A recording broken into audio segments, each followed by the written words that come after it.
Bom, gente, então, bom dia mais uma vez, né? As pessoas estão chegando. Antônia Santos, bom dia. Beatriz, Camila Santana, Cláudia Ernestina, Diogo Oliveira, bom dia. Emily, Evelyn Caroline, bom dia. Felipe, Helena Hübner, né? José Alexandre, bom dia. Laécio, Lara Dallagnol, Luana dos Santos, Márcio Monteiro, Maria da Guia, bom dia. Maria Caroline, Mariana Lopes, Matheus Ramos, Pedro Soares. Pedro, respondi o seu e-mail agora há pouco, né? Roberto, bom dia. Rômulo, Samara, Suelismar Mariano, bom dia. Valdelice, Vitória, o Ítalo, Yasmin, né? São os que estão presentes agora. Os demais vão entrando ao longo do encontro. Bom dia, gente. Bom, passo a apresentar a tela, os slides, né, de hoje. Compartilho tela. Bom, chegou para vocês, né? Eu vejo aqui no meu outro dispositivo, né? Bom, então, como nós sempre fazemos, né? Antes de dar continuidade aos tópicos, aos temas de análise de cada encontro, a ideia é que nós façamos revisões, né? Breves repassos, né? Do que já vimos, né? Até o momento. Claro que à medida que nós formos avançando no curso, evidentemente a gente vai se apropriar de mais conceitos, portanto, os repassos ou as revisões serão menos extensas e com menos detalhes, digamos assim. Então, vou passando os mesmos slides, hoje um pouco mais rápido, né? Na primeira aula nós vimos o conceito de semiótica do ponto de vista etimológico, vimos outras acepções para o termo semiótica.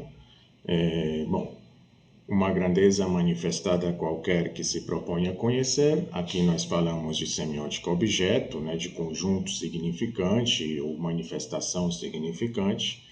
Uma vez que ela é analisada, se torna um objeto de conhecimento, né, tal qual aparece no decorrer e em seguida a sua descrição. E a gente fala de uma tipologia semiótica aqui, e evidentemente para que ela se torne um objeto de conhecimento é necessário os meios que tornam possível o conhecimento dessa semiótica. E aqui a gente fala de uma teoria semiótica, né? Bom, nós vimos as três grandes teorias semióticas, a de Peirce, a discursiva e a da cultura. A semiótica da qual nós estamos tratando aqui nesse curso é a semiótica discursiva. Bom, isso segundo o professor José Américo Saraiva, né, e o professor Ricardo Leite, da Universidade Federal do Ceará, né? E dentro da semiótica discursiva, nós vimos pelo menos essas 5 novas tendências ou vertentes, de acordo com Denis Bertrand, né?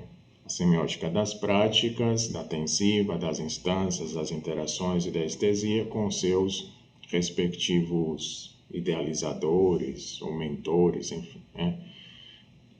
Para tentar, de fato, esclarecer de que se ocupa a semiótica. Eu fiz aquela analogia baseada, né, na metáfora que meu orientador fez, né, em algumas de suas aulas. Falei do Goethe, de que o Goethe escreveu A Metamorfose das Plantas, isso no final do século XVIII.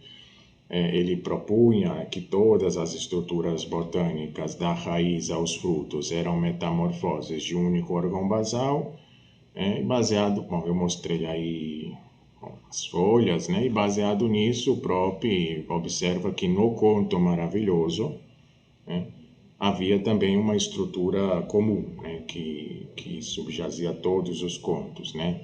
Ele faz uma análise minuciosa de vários contos.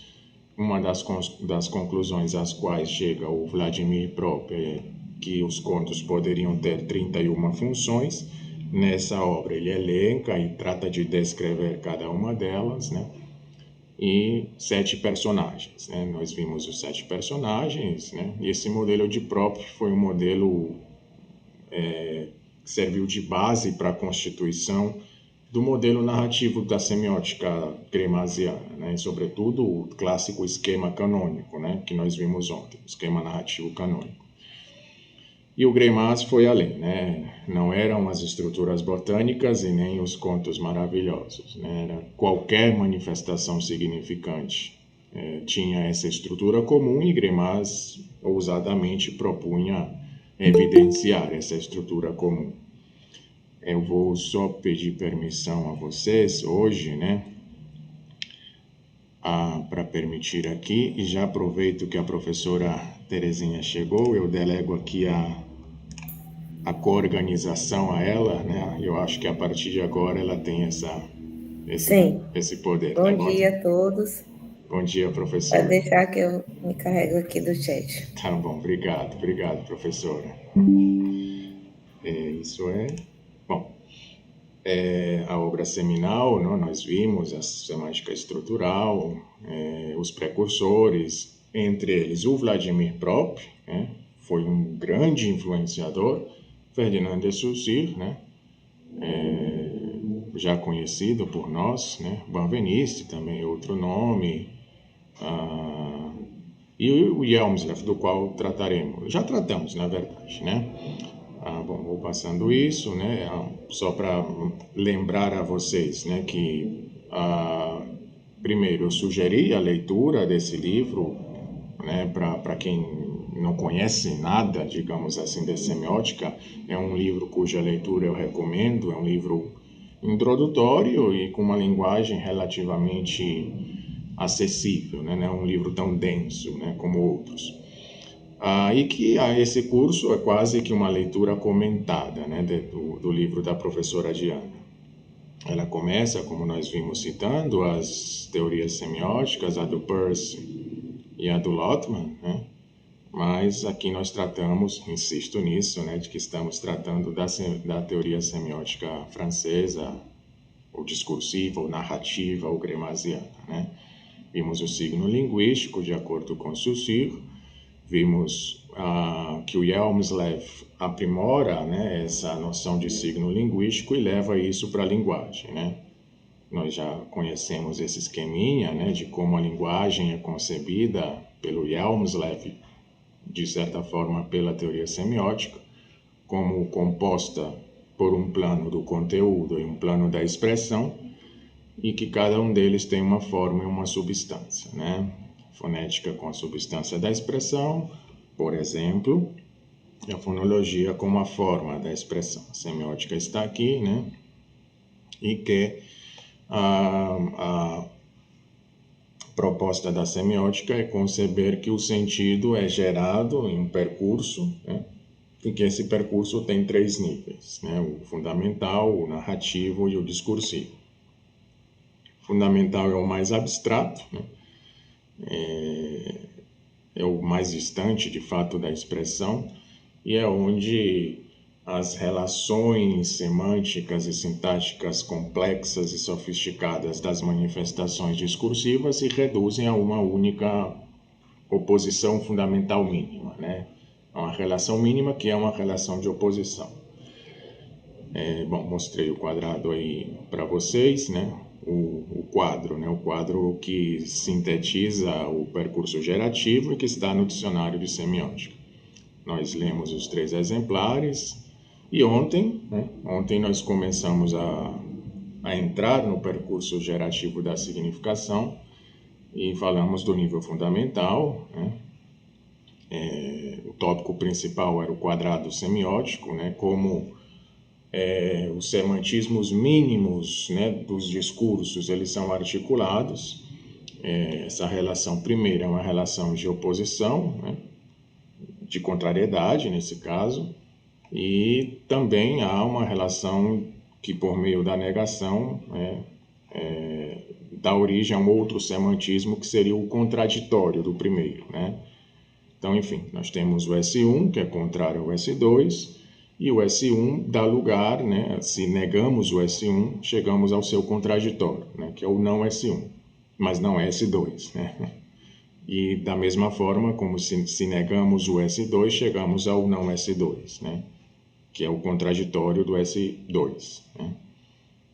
Bom, isso nós vimos ontem. Isso é mais ou menos, né, como nós operamos com esses semantismos e formamos o quadrado semiótico, né? Bom, tá aí esse clássico de vida e morte, né? E, bom, as mesmas relações, tá? Isso é o principal tópico da sintaxe fundamental. E na semântica fundamental, o principal tópico é a axiologização, né, desses semantismos, né? Esses semantismos, eles recebem valores axiológicos. Isso se dá por meio da categoria tímica, né, a euforia e a disforia. Então, a vida pode ser, em geral, é eufórica, né? Mas, como disse a vocês ontem, haverá textos em que a vida seja axiologizada negativamente, né? Disforicamente, seja disfórica, né? Tá bom? Bom, aí no nível narrativo, nós chegamos ao nível narrativo, que é onde a narrativa é concebida do ponto de vista de um sujeito, né? Um sujeito como casa vazia, como actante desvestido de qualquer investimento semântico, como função, né? Como função, não um sujeito de carne e osso, evidentemente, né? Cada nível tem dois componentes. Hoje a ideia é terminar os tópicos da sintaxe narrativa. Vimos que a célula mínima da narratividade é exatamente essa relação transitiva que se dá entre o sujeito e o objeto, e mais especificamente é o sujeito em busca dos valores investidos em um objeto, né? É isso. Vimos as duas principais concepções, né, de narrativa para a semiótica. A primeira delas, a narrativa como mudança de estados, de um estado, né? Essa mudança de estado operada pelo fazer transformador de um sujeito que age no mundo, no e sobre o mundo, em busca dos valores investidos nos objetos, né? Então, sempre é um sujeito em busca de um objeto, existe uma relação juntiva, bom, eu já me antecipo, né? É a relação juntiva desse sujeito com o objeto que é alterada por fazeres, né? Fazeres. Bom, e a outra concepção era de sucessão e estabelecimento, sucessão de estabelecimentos e rupturas de contratos, né? Entre, bom, destinador e destinatário, que estabelecem contratos, né? E esses contratos são cumpridos ou não, né? Ou não, ao longo das narrativas, certo? Bom, dois enunciados elementares a partir das duas funções transitivas principais, né? Que é a junção e a transformação. E a partir dessas funções transitivas principais, nós temos os dois enunciados elementares, né? O enunciado de estado, que representa a função juntiva do sujeito com o objeto, e os enunciados de fazer, que representa a transformação desses estados, né? Dessa relação juntiva do sujeito e o objeto, né? É isso. Então, bom, há dois tipos de junção, a conjunção e a disjunção, né? Lembrar que a disjunção não é a ausência de relação, claro, né? A disjunção é um modo de ser da relação juntiva do objeto com o sujeito, ou vice-versa, certo? E nós vimos que o enunciado de fazer, quando rege um enunciado de estado, isso dá lugar a uma unidade operatória mínima da sintaxe narrativa, que a gente denomina de programa narrativo. Ou seja, o programa narrativo ou em outras palavras, que é o sintagma elementar da sintaxe narrativa, é definido como um enunciado de fazer que rege um enunciado de estado. Isso é um programa narrativo e, portanto, ele integra estados e transformações.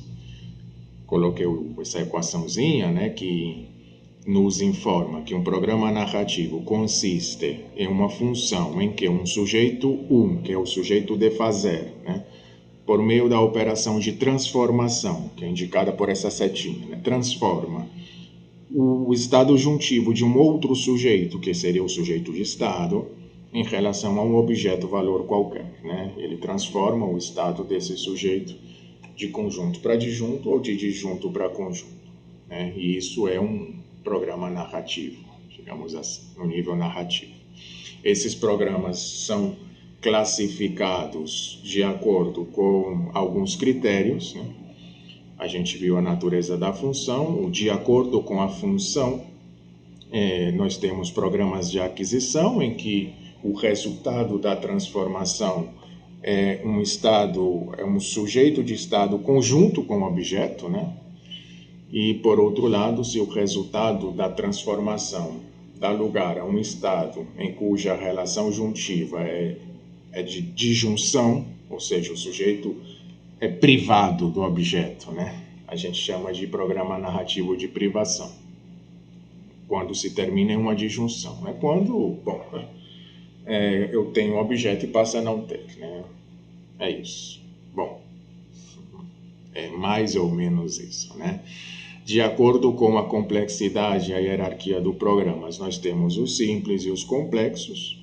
Os complexos são constituídos por mais de um programa narrativo. Eu falei do programa de base, que é o programa que, para ser realizado, pressupõe outros programas, que são os chamados programas de uso. Eu dei o exemplo da princesa, né, do conto em que o príncipe vai em busca da princesa. Digamos, esse seria um programa narrativo principal, mas para que ele entre em conjunção com a princesa, durante o conto, no caso de um conto literário, ele passa por vários outros programas narrativos de uso, né, para o cumprimento desse programa de base. Bom, nós vimos o valor investido no objeto, são modais ou descritivos, né? Os modais principalmente são esses 4, dever, querer, poder e saber, que é inclusive tema do encontro de amanhã, e os não modais são denominados de descritivos, né? E a relação entre actantes narrativos e atores, né? A gente fala de programa narrativo transitivo quando o sujeito do fazer e o sujeito de estado são realizados por atores diferentes. Atores já é uma categoria do nível discursivo, do seguinte nível, né? Tema da nossa aula de depois de amanhã. Mas eu dei o exemplo para vocês da garrafa, né? Ou seja, se eu tenho a garrafa e passo a não ter, ou melhor, né? Se alguém me dá a garrafa, esse alguém é um sujeito de fazer, ele realizou uma performance, né? E é um outro ator, não sou eu, né? Um outro ator, que transformou o meu estado. Eu sou o sujeito de estado que passei a estar disjunto para conjunto, né? com a garrafa, ou seja, eu adquiri, né, a garrafa, é um programa de aquisição.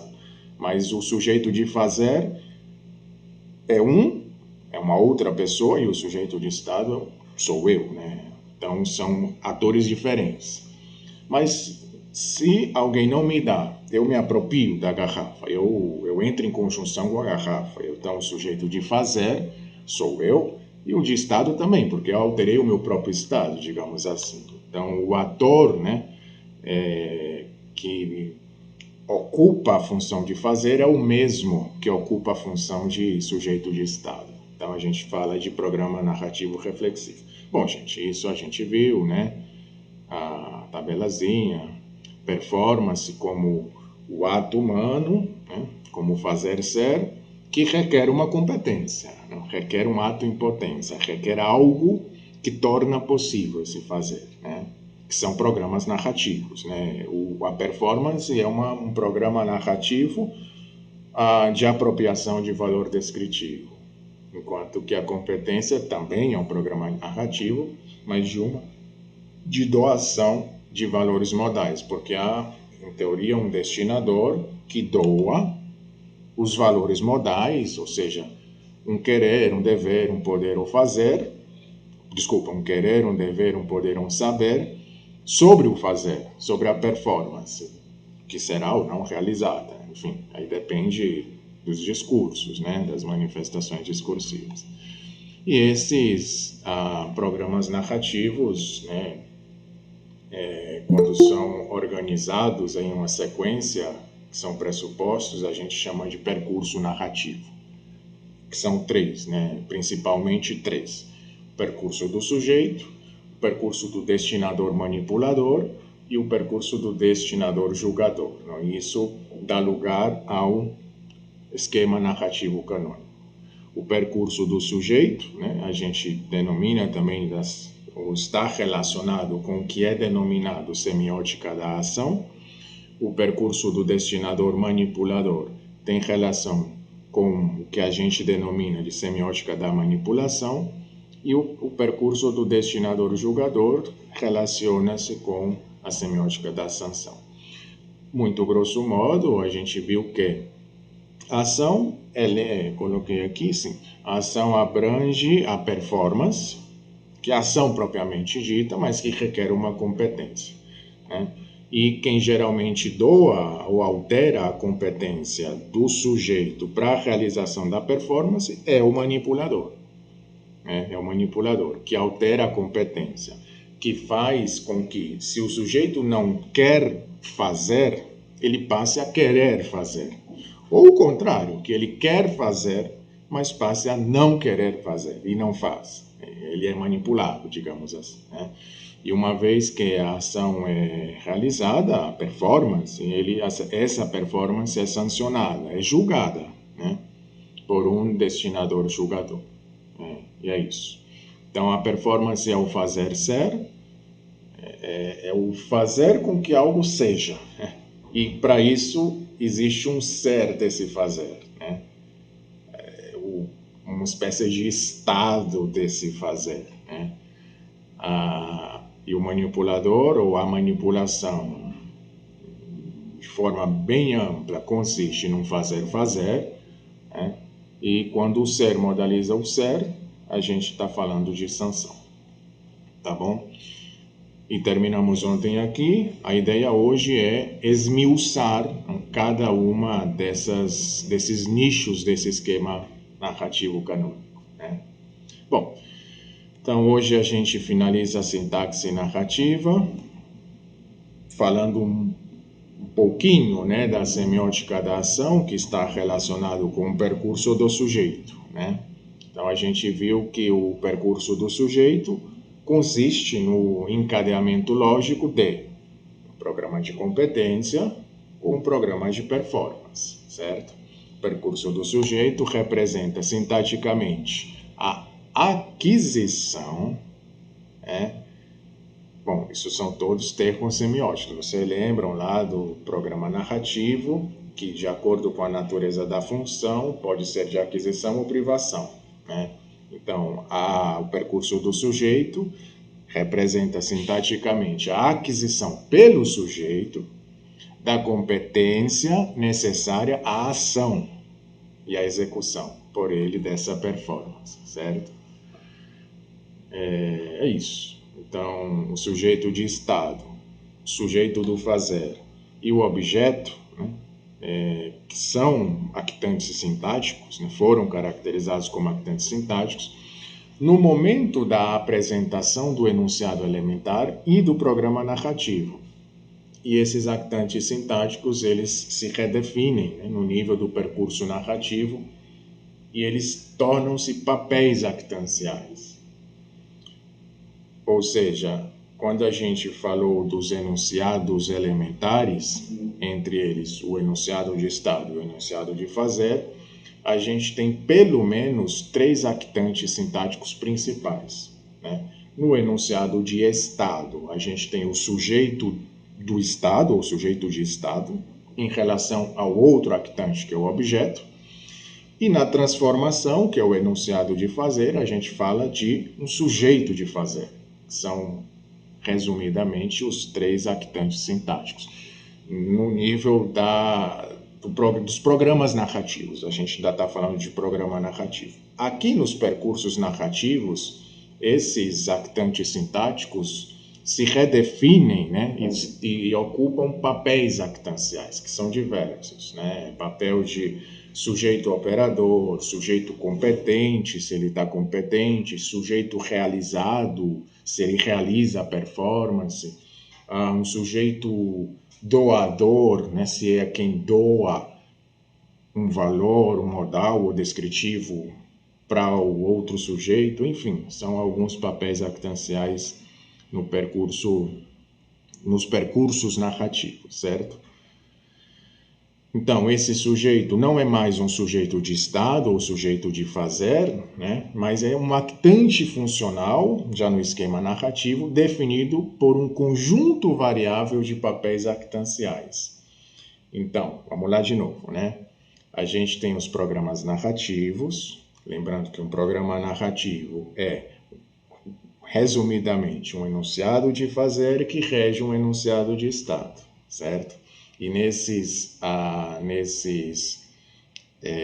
programas narrativos nós temos principalmente três actantes funcionais, né? Que são actantes sintáticos, desculpem, né? Que são o sujeito de estado, o sujeito de fazer e o objeto, né? Que são redefinidos nos percursos narrativos, né? Como papéis actanciais, né? E aí eu mencionei alguns, né? Sujeito competente, sujeito realizado, sujeito doador de valor modal ou não, um sujeito não realizado, né? Se ele não realiza a performance, enfim, né? Certo? E no nível já do esquema narrativo, a gente fala de actante funcional, né? Que eu já me antecipo, são principalmente 4. Bom, vou mencionar 4 porque o modelo primeiro eram 6, né? Que inclusive é baseado naqueles 7 personagens de Prop, né? Vocês talvez não lembrem, mas pelo menos lembram que eu disse que no modelo lá de Prop, quando ele fez a análise dos contos maravilhosos, ele chegou numa conclusão em que haviam 7 personagens. E a semiótica reduziu para 6 inicialmente, né? Acho que ainda se trabalha com esses 6, né? Que é o sujeito, o objeto, o destinador, o destinatário, o adjuvante, o oponente, né? E esses são os actantes funcionais no nível do esquema narrativo, que são principalmente o sujeito, o objeto, né? E o destinador e o destinatário, né? Bom, é isso, gente. Bom, esses nomezinhos nós veremos hoje quando estivermos analisando pelo menos o primeiro exemplar, né, dos 3 textos que nós lemos no primeiro dia, né, antes de ontem. Tá bom? Não se preocupem, a gente vai rever isso, né? De fato, foram muitos nomes, né? Eu vou mostrar uma tabelazinha que sintetiza um pouco tudo isso que eu acabei de falar e a gente vai tratar de ver isso nas análises, tá bom? Tá bom? Bom, na manipulação, né, lembremos que a manipulação tem relação com o fazer, né? Fazer.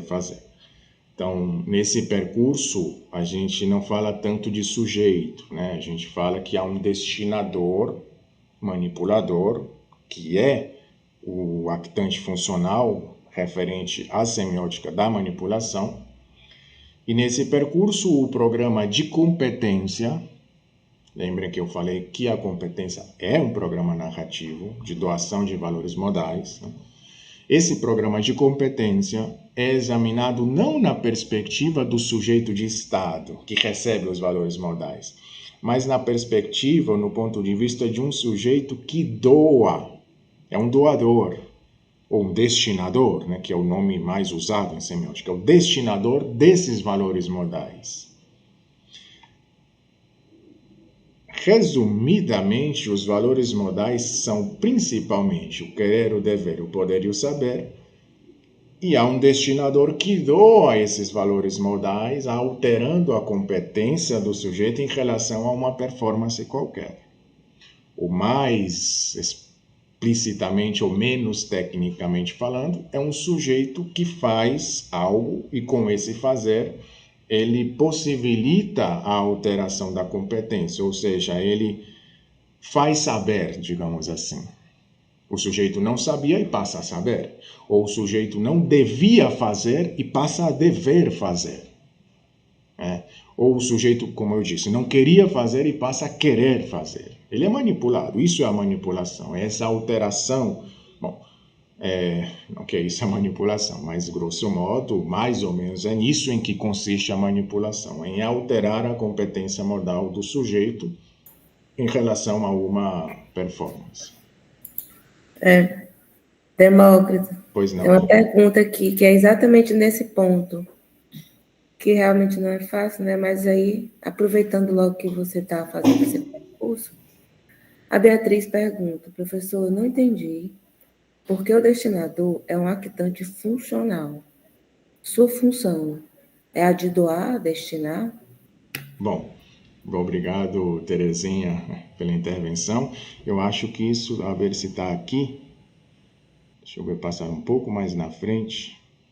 Bom, eu acho que se eu não passei, vou passar, mas já respondendo objetivamente a pergunta, sim. A função dele é doar. É doar o quê? É doar o valor modal. Qual é o valor modal? É o querer ou não querer, é o dever ou não dever, é isso. O manipulador é, de fato, um actante funcional que tem a função, entre elas, eu não coloquei aqui, eu tinha certeza que eu coloquei aqui. Se não passou, vai passar ainda isso, né? Mas antecipando é isso. O manipulador altera a competência modal, portanto, doa um valor modal para o sujeito de fazer. Certo?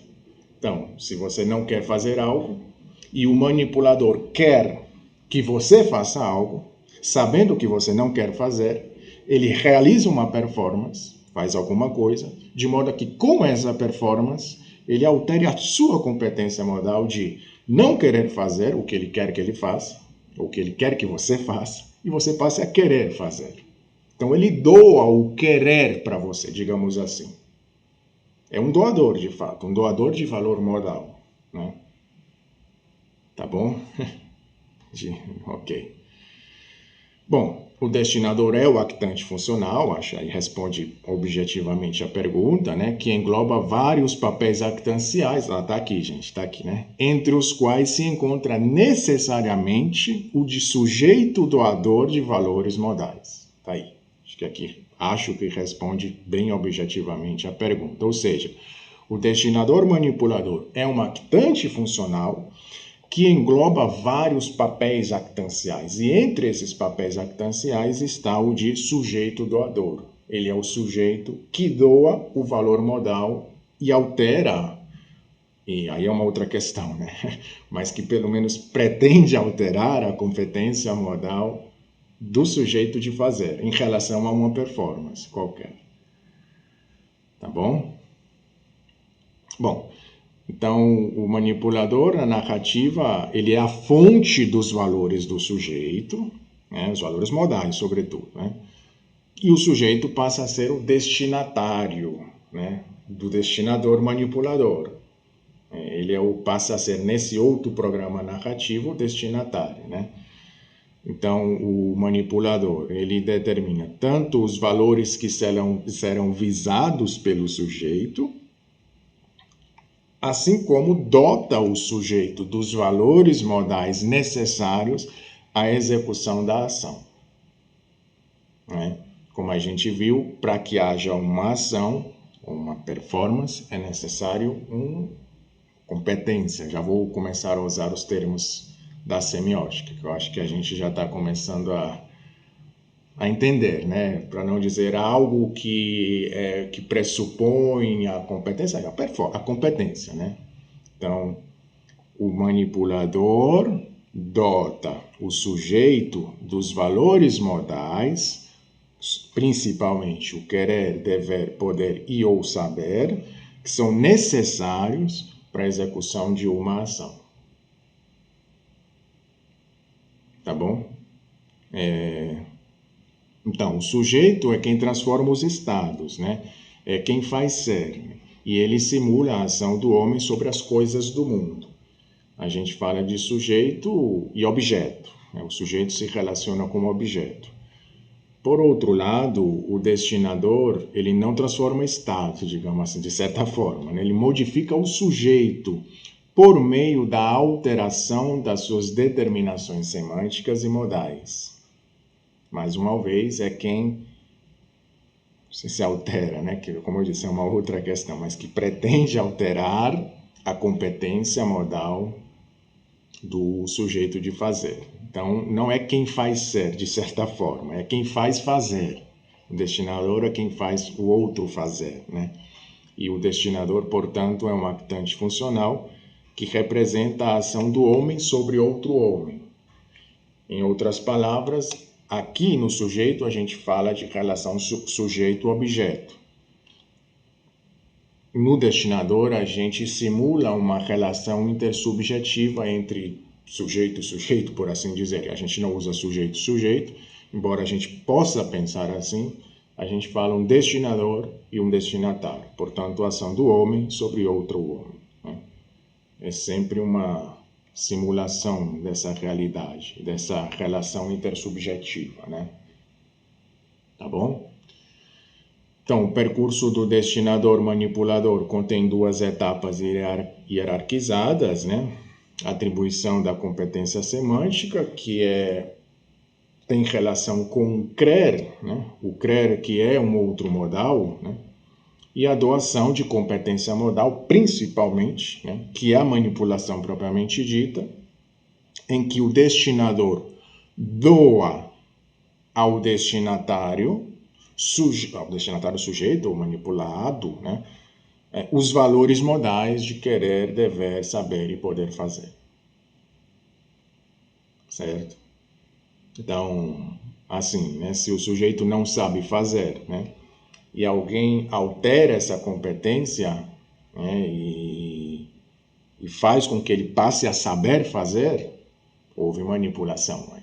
Ou se o sujeito não quer fazer ou não deve fazer, ou melhor, se ele deve fazer e o sujeito faz com que ele passe a não dever fazer, enfim, a competência modal sendo alterada, houve manipulação. E isso acontece toda hora, né? Então, o destinador propõe um contrato e exerce a persuasão para convencer o destinatário a aceitá-lo, né? E o destinador, ele exerce um fazer, a gente chama de um fazer persuasivo, ou um fazer crer, né? Então, do ponto de vista semiótico, a gente pode entender que o que está acontecendo aqui é uma manipulação, em que o sujeito manipulador sou eu, que estou fazendo um fazer persuasivo, ou seja, estou fazendo com que vocês creiam que o que eu estou dizendo é verdade.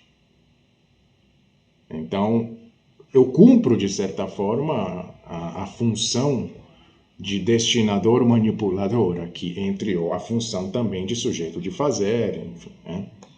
Certo? E vocês seriam o destinatário manipulado, né? Manipulado do ponto de vista semiótico. Eu não disse a vocês, né? Mas acho que já dá para perceber que manipulação em semiótica não tem essa conotação sorrateira de passar a perna, né? Não, manipulação é um fazer, que pode ser fazer com que o outro faça algo ruim, né? Ou não, né? Isso não interessa, né? Mas sempre que há um fazer que implique em um outro fazer, a gente fala de manipulação. O destinatário, ele aceita ou recusa o contrato, porque nesse percurso de manipulação há um momento em que se estabelece um contrato entre o manipulador e o manipulatário, ou destinador, manipulador e destinatário manipulado, né? O manipulador exerce o fazer persuasivo, faz algo e com esse fazer tenta fazer crer, né? E o destinatário é quem aceita ou recusa os valores que estão instaurados no contrato, né? E é quem realiza um outro fazer, que a gente chama de fazer interpretativo, que corresponde, de certa forma, ao crer. Ele vai crer ou não crer, nos valores que estão estabelecidos nesse contrato. Tá bom? Então, gente, a semiótica gremasiana, até o momento, propõe 4 grandes classes de manipulação previstas. A primeira, que é denominada provocação, consiste em que o manipulador sabe algo sobre a competência do manipulado. E esse saber é manifestado por meio da apresentação de uma imagem negativa do destinatário. O manipulador apresenta uma imagem negativa do manipulatário ou do destinatário manipulado, E essa apresentação dessa imagem negativa do destinatário tem a intenção de alterar a competência do destinatário que será ou não manipulado, de modo a que ele não deve fazer e passa a dever fazer. A gente vai ver exemplo de cada uma dessas classes de manipulação, mas é algo do tipo assim: você não é capaz de fazer isso. Eu duvido que você consiga fazer isso. Eu sei que você não pode, é um saber, uma imagem negativa, você não pode, você é incapaz de fazer. E a pessoa a ser manipulada, vê que a sua competência é colocada em xeque de tal forma que ela passe a dever fazer, ela passa a se sentir na obrigação de fazer. É algo do tipo: como assim eu não posso fazer? Posso sim. E ela se sente no dever de fazer e faz. Geral, pode ser que não faça, enfim, é uma outra questão, Mas se faz, aí foi manipulada por provocação. É o que a gente chama de provocação, tá bom? A sedução, por outro lado, também é um saber do manipulador, que apresenta uma imagem positiva, não negativa, mas positiva. E essa apresentação da imagem positiva tem a intenção de alterar a competência modal do destinatário manipulado, de modo a que ele não quer fazer algo e passe a querer fazer. É algo do tipo: você que faz tão bem isso, não tem uma pessoa que faça melhor isso do que você. Você é expert nisso, você é a melhor de todas. Bom, a pessoa, puxa, eu sou mesmo, Ela nem quer fazer, mas passa a querer fazer pela apresentação da imagem positiva feita pelo manipulado. Ou seja, a pessoa foi seduzida. Houve uma manipulação por sedução. A intimidação não é tanto um saber. Isso também é uma outra questão discutível em semiótica, mas eu vou apresentar aqui o que está, digamos, estabelecido aí, na teoria. Mas é mais um poder, É um poder que o manipulador tem sobre o manipulado, e esse poder é apresentado por meio da doação, de certa forma, de valores negativos. É a espécie de a promessa de um mal ou a ameaça de um dano. É algo do tipo: se você não fizer, você sofrerá uma sanção negativa. Já me antecipo aqui as nomenclaturas semióticas. É algo do tipo: se você não fizer isso, você será julgado negativamente, você sofrerá um mal.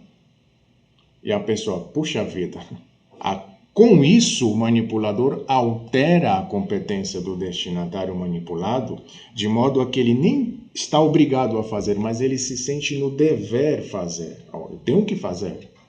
E faz. Ou não. Aí tem relação com o fazer interpretativo, E a tentação, finalmente, é um poder do manipulador que outorga ou doa valores positivos ao manipulado, né? É a espécie de promessa de um bem, ele promete um bem, né? E com essa promessa ele visa alterar a competência do destinatário de modo a que ele nem quer fazer e passe a querer fazer, né? É algo do tipo, se você fizer isso, eu vou te dar uma outra coisa que supostamente você queira, né? Um prêmio, né? Bom, o termo tentação, de certa forma, foi cunhado a partir do exemplo bíblico clássico conhecido pela cultura cristã, em que o diabo ou Satanás, né, enfim, tentou Jesus. Tentou. Ele apresentou por um poder que ele tinha, valores positivos, e vejam bem, positivos segundo o sistema axiológico ou ideológico do manipulador, que era o diabo nesse caso, né? Que não coincidiu, nesse episódio bíblico, com o sistema ideológico axiológico do destinatário manipulado, que é Jesus. Que era Jesus. Em outro caso, não tinha importância aquilo para ele. Ele não foi manipulado, ele não foi tentado, mas não manipulado. Ou a manipulação não foi bem sucedida, digamos assim. Então, ele continuou não querendo fazer. A competência modal não foi alterada, nesse caso. Bom, vejamos mais exemplos disso, né? Imaginemos que uma mãe, né, quer que o filho coma. O comer é a performance, é a ação pretendida pelo manipulador. O manipulador sempre quer que o manipulado faça algo, né? E supostamente o filho nem quer e nem deve fazer, nem quer ou não deve comer, certo? E, portanto, a função, né, da mãe aí é fazer com que o filho queira ou deva comer. E ela pode fazer uso das 4 classes de manipulação com esse objetivo. Por exemplo, ela pode primeiramente tentar, né, dizendo, se você come tudo, né, a mamãe leva você para ver o filme da Mônica. O que é isso, senão uma tentação? Evidentemente, claro, gente, aí eu não vou esmiuçar o percurso da manipulação, mas vocês acho que já conseguem imaginar que há um percurso aí.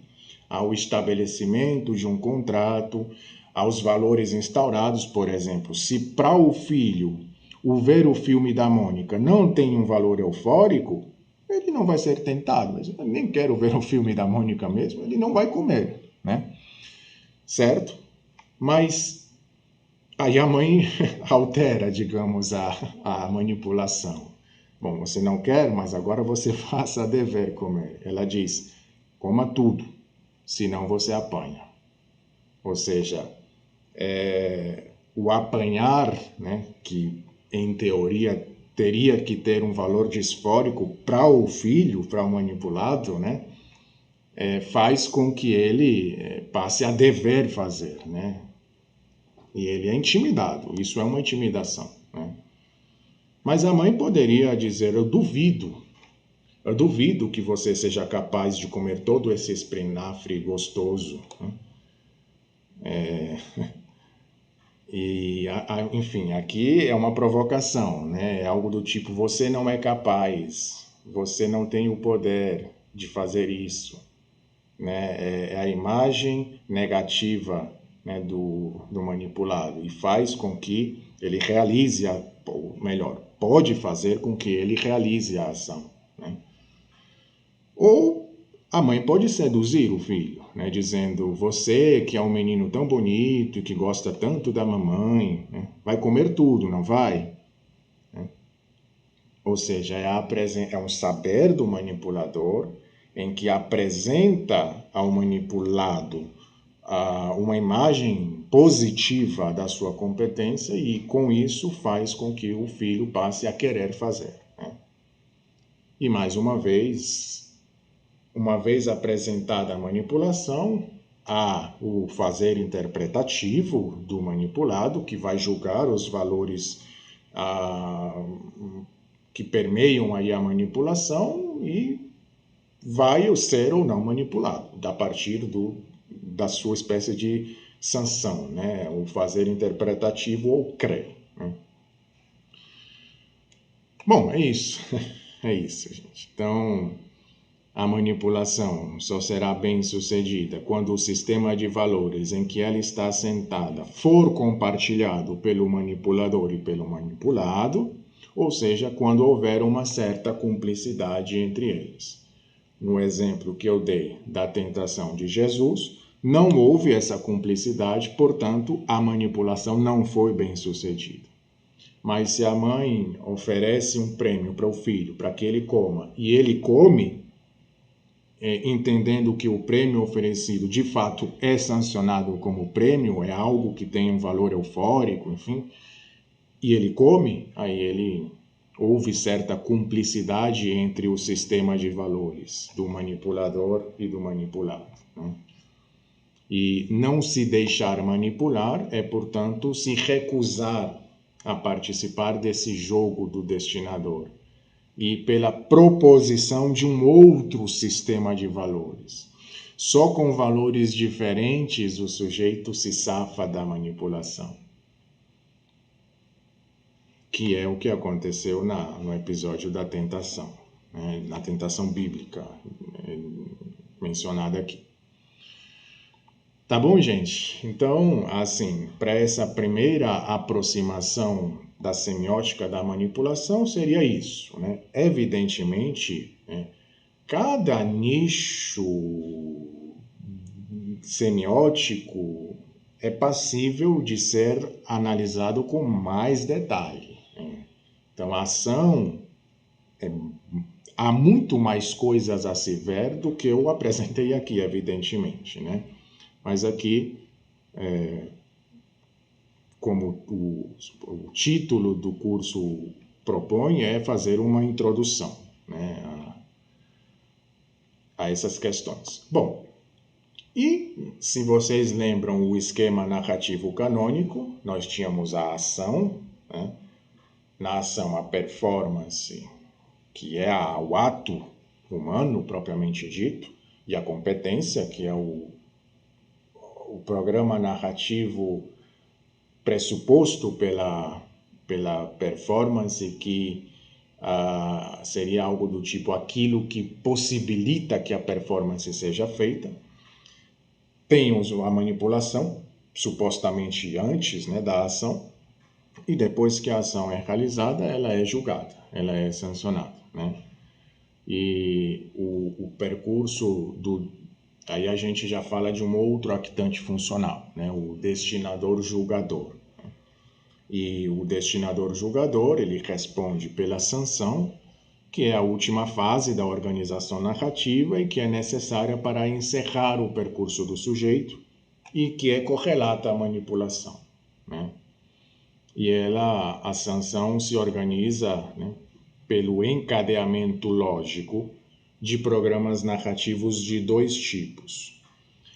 Há uma sanção cognitiva, que também é denominada ou pode ser denominada de interpretação, e há uma sanção pragmática, que é denominada de retribuição. Então, a sanção cognitiva, seria o seguinte: uma vez realizada a performance, você vai julgar cognitivamente essa performance, com algumas categorias sobre as quais falaremos já já, né? Bom, e que já me antecipo, ou seja, se é verdade, se não é verdade isso, se isso é mentira, se isso é falso, ou se isso é um mistério, né? Isso é sanção cognitiva. E a pragmática é quando, uma vez que foi na manipulação estabelecido um contrato e o manipulador, ao realizar a manipulação, cumpre com o estabelecido no contrato, né? e o sujeito realiza a performance, essa performance, de acordo com os valores investidos no contrato, é sancionado pragmaticamente. Ou seja, ele recebe um prêmio, um objeto, né, ou outra coisa, né, ele é retribuído, né, e essa sanção ela pode ser retribuída positivamente, mas se o manipulador não cumpriu o contrato, ele pode ser retribuído negativamente, né, com castigo, né, a gente chama de punição, né, tá bom? Então, assim, vejamos com um pouco mais de detalhe cada uma desses dois tipos de sanção, né? Na sanção cognitiva, o destinador ele julga o sujeito pela verificação das suas ações e dos valores com os quais ele se relaciona, né? Essa operação cognitiva de leitura, ou melhor, de reconhecimento do sujeito, consiste na interpretação veredictória, mais um nomezinho novo aí para vocês, né? Dos estados resultantes do fazer do sujeito. Lembrando que um programa narrativo é um enunciado de fazer que rege um enunciado de estado, transformando esse estado e cujo resultado será um outro estado. E esse estado resultante da transformação é julgado, é interpretado, né? Certo? Então, e esses estados, eles são definidos de 4 formas, né, de acordo com a proposta vigente na semiótica. Ou eles são verdadeiros, se parecem verdadeiros e são verdadeiros. Se eles são interpretados como parecendo e são, eles são verdadeiros. Se não parece que é verdadeiro e não é verdadeiro de fato, é falso. É falso. Se ele parece verdadeiro, só que ele não é verdadeiro. Isso é mentira. É um estado mentiroso. O que a gente em semiótica chama de mentira. É o que parece e não é. Por outro lado, se ele não parece verdadeiro, não aparenta ser verdadeiro, mas é, a gente chama de segredo ou secreto. É o enigma. O termo em semiótica é o secreto ou segredo, certo? E esses termos, não, eles são cunhados a partir das relações de oposição entre 2 semantismos mínimos relacionados ao ser. Quando o ser modaliza o ser, eu acho que vocês lembram quando eu apresentei o esquema narrativo canônico, em que estava manipulação, fazer. A competência era o ser do fazer. A performance era o fazer ser. E a sanção não era o ser modalizando o ser, né? Só que esse outro ser, ele nos chega por uma categoria que a gente chama de parecer. Então, é o ser modalizando o parecer.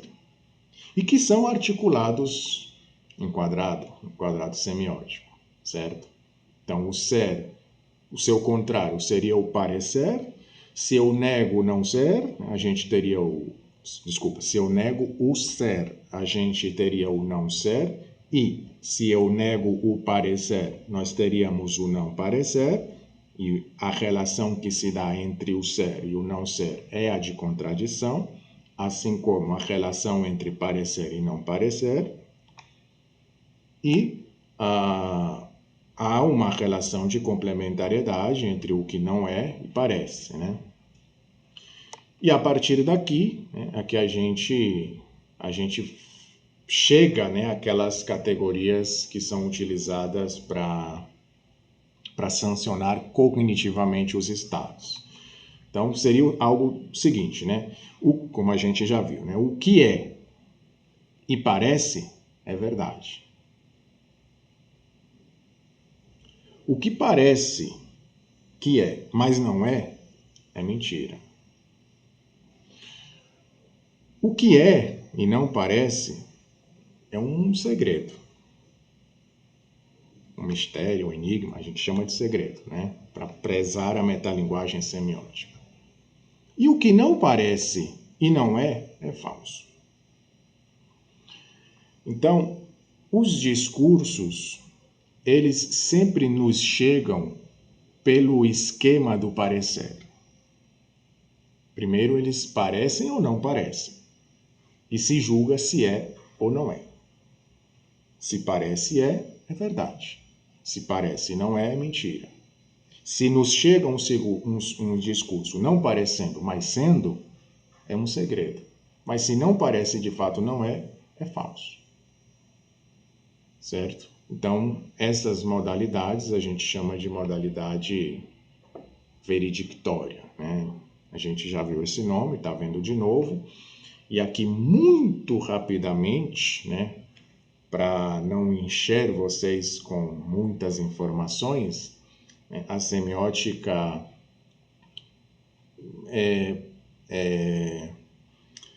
preferiu utilizar o termo veredictório e não verdade para verdade discursiva, porque não há de fato uma verdade discursiva, há um dizer verdadeiro. Os discursos, eles criam efeitos de sentido de verdade. A verdade é como um efeito de sentido, de modo que a gente não usa o termo verdade assim, né? A gente prefere que há uma veredicção aí. É um discurso que parece, né, verdadeiro ou não é, enfim, né? Então, há um dizer verdadeiro nos discursos. Porque a verdade filosófica, né, é uma outra questão, né? A gente, nos discursos, trabalhamos com a veredicção, que é o efeito de sentido de verdade produzido pelo discurso, né?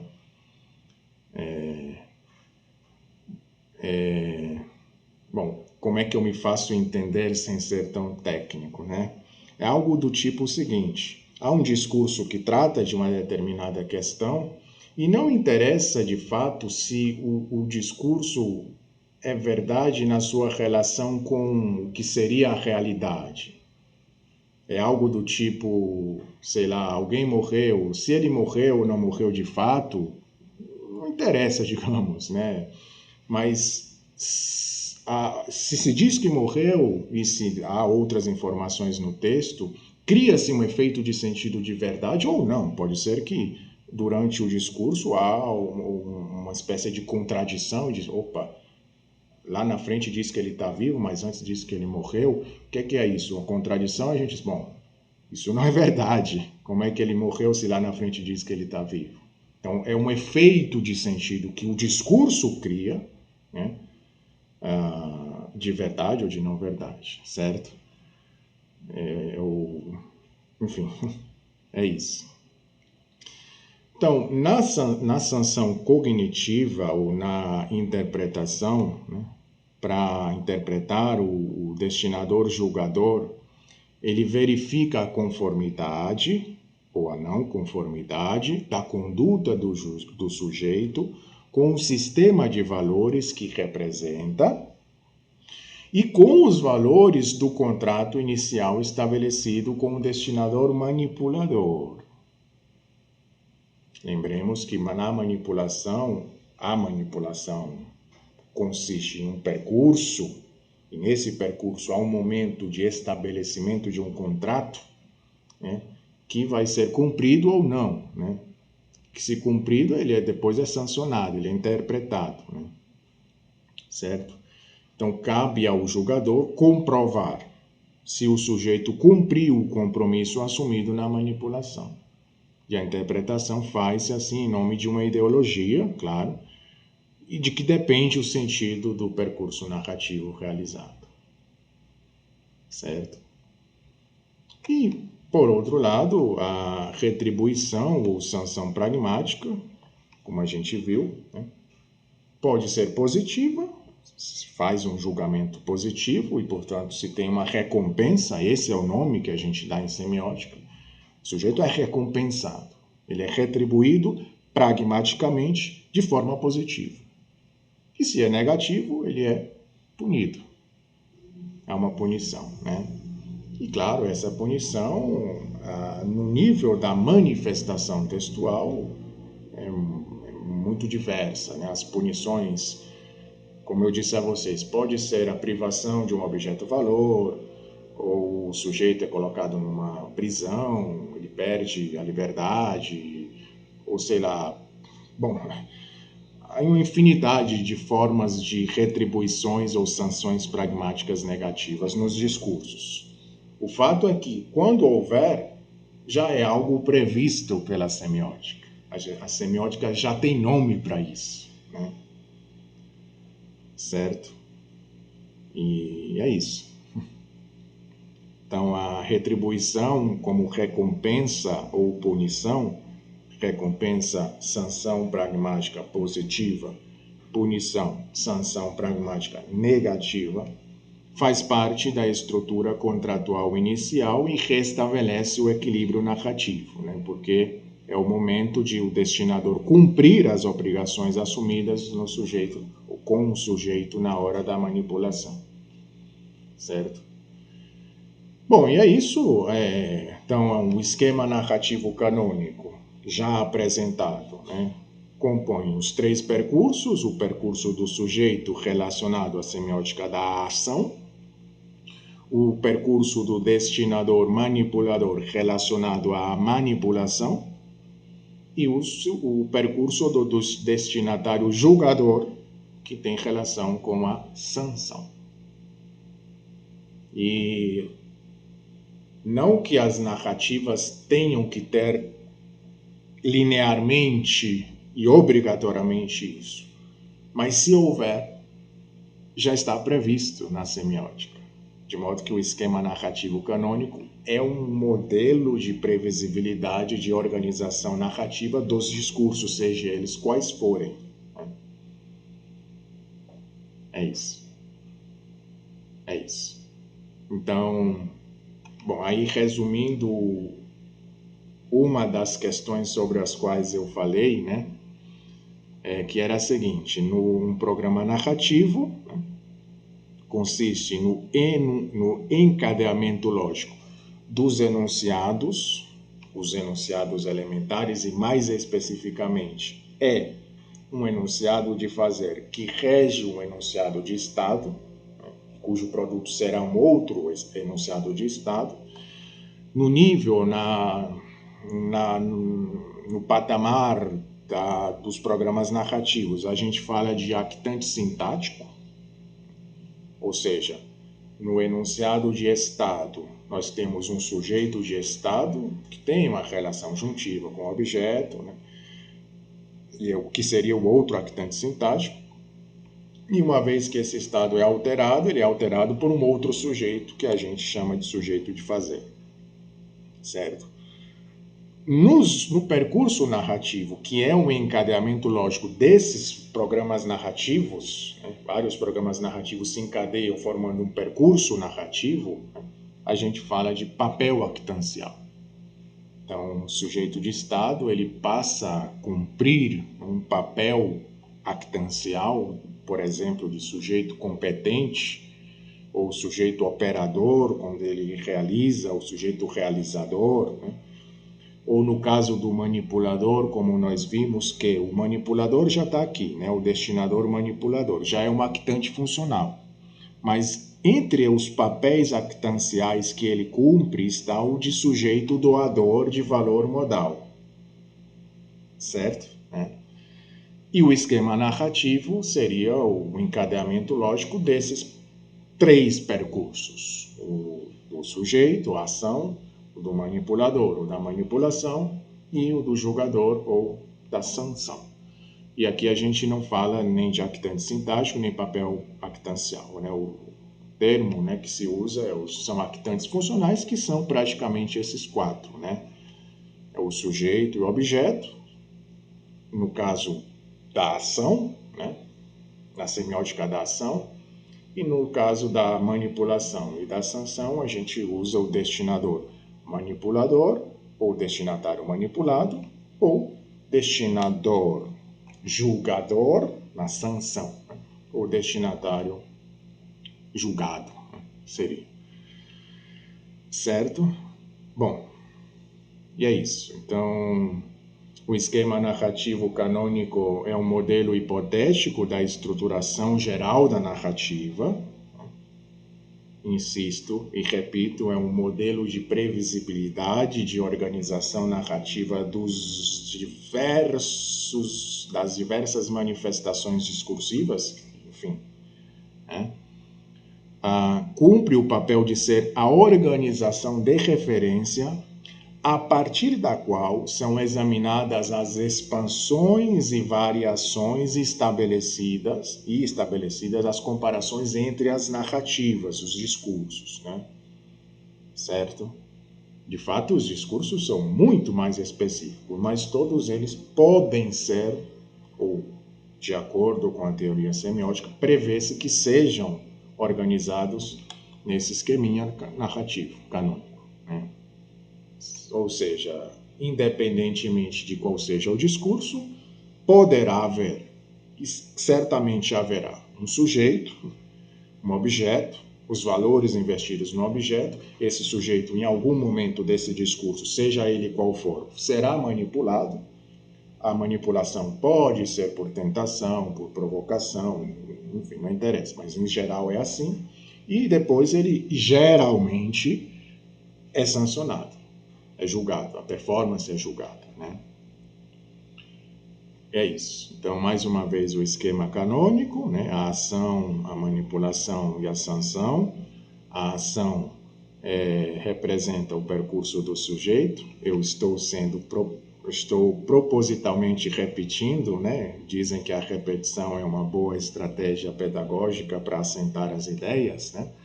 Então, a ação representa o percurso do sujeito, a manipulação, ou na manipulação, né, tem-se o percurso do destinador manipulador e na sanção o destinador julgador, né? Então, na manipulação tem-se programas narrativos de atribuição de competência semântica, e aqui nós temos um fazer persuasivo realizado pelo destinador manipulador e um fazer interpretativo realizado pelo destinatário manipulado, né? O manipulador, por meio do seu fazer interpretativo, doa competência modal, né? Lembrando a pergunta que foi feita no chat, né? O manipulador cumpre a função de doar valor modal ao sujeito, né? Aí nós estamos falando das classes de manipulação, né? Essa forma em como ele vai fazer isso pode ser por meio de tentação, de intimidação, de sedução ou provocação, certo? Na ação temos a competência, né? E na competência instauram-se os valores modais, que, como já dito, são principalmente o querer, o dever, o poder e o saber, e a performance, né? Que é o fazer. Então, o sujeito quer fazer, ou deve fazer, ou pode fazer, ou sabe fazer, ele é modalizado, né? E essa modalização será tema exclusivo da aula de amanhã, do encontro de amanhã, tá bom?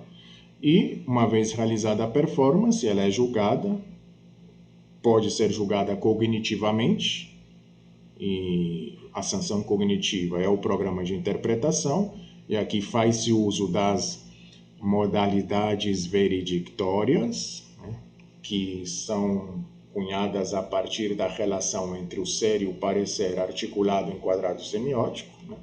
Então, o que é e parece é verdade, né? O que não parece não é falso, né? O que parece, mas não é mentira, e o que é, só que não parece, mas é um segredo ou secreto, né? E a sanção pode ser pragmática, né?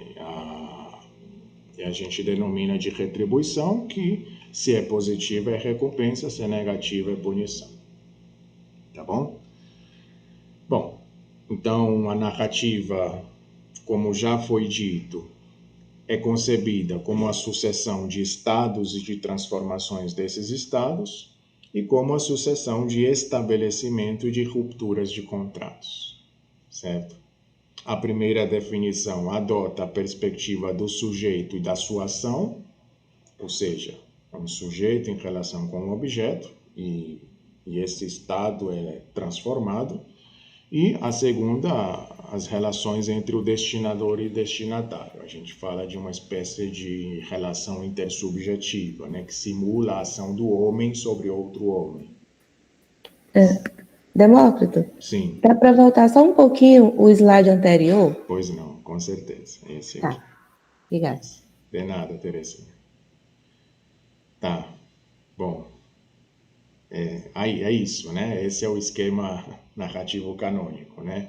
Os principais nichos, né? A ação, que em geral, antes de ser realizada, pressupõe uma manipulação, portanto, é um manipulador que altera a competência do sujeito para ele realizar a performance, e uma vez realizada a performance, ela é julgada, né, por um outro actante funcional que a gente denomina de destinador-julgador.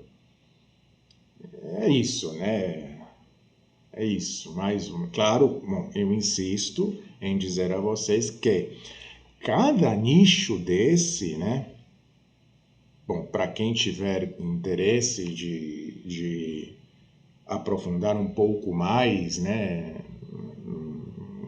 em semiótica discursiva, cada nicho desse é um mundo, gente, é um mundo, né? Então, dentro da manipulação, evidentemente, há muitas outras questões aí, né? Certo? Mas eu consegui, né, condensar essas informações de modo a apresentá-las de forma mais didática e menos técnica e densa possível a vocês, embora eu reconheça, né, que é inevitável eu usar os termos técnicos e o uso desses termos técnicos da minha parte faz com que a compreensão às vezes não seja feita, né? Mas a ideia é essa, né? Com a repetição desses termos técnicos, desses nomezinhos, né?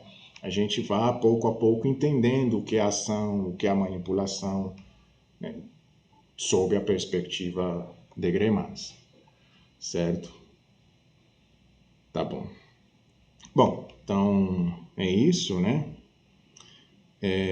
O esquema narrativo engloba os dois pontos de vista, né?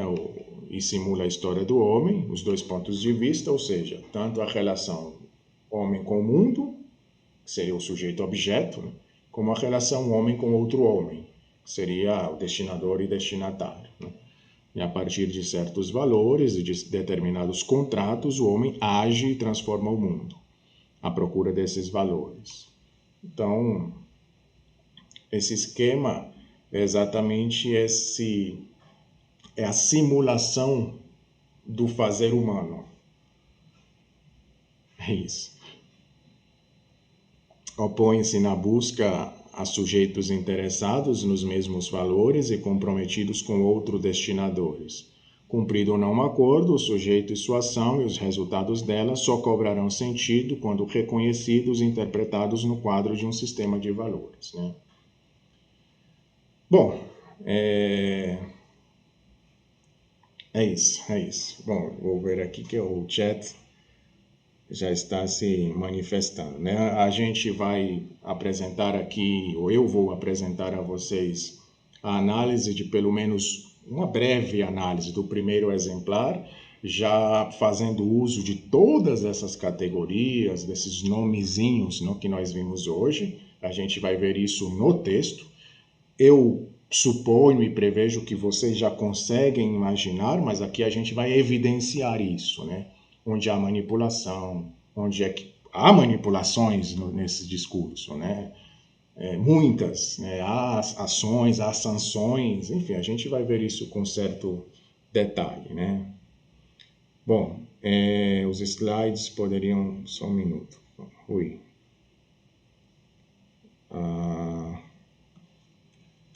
Pronto.